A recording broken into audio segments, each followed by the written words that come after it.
Right, so this is the first surgery that I had to fix my prolapse. So when I was 13, I had a rectal prolapse, which is basically my intestine coming out of my bum. And I've had that since I was 13, and I was hella embarrassed as fuck to go to the GP. Clearly, anybody would be. So I didn't go to the doctor until I was 17.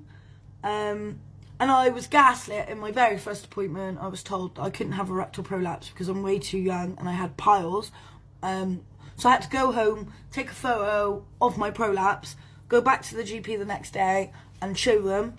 And then my mum paid for me to go private to see this specialist, who said that this surgery was the best surgery that I could be given, and the reoccurrence was really rare at 2 to 4%.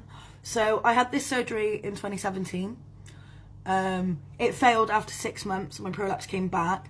So during this surgery, they pulled my intestine up and then connected it to the bottom of my spine, the sacrum, and used mesh to secure my rectum in place. So there's mesh still currently between my vagina and my anus.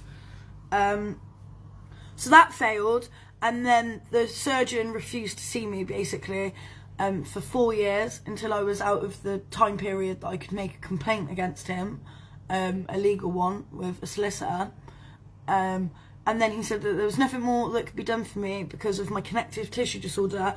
I have EDS, Ehlers danlos syndrome, which basically means all of my connective tissue, my muscle, everything just does not work as it should. My shoulder dislocates in my sleep.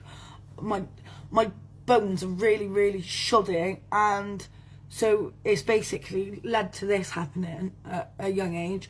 I had a second surgery, which also failed before I'd even left the hospital. So they removed a third of my bowel, and then they did a repeat rectopexy without mesh, and they removed half of the mesh that was already inside me from the first procedure.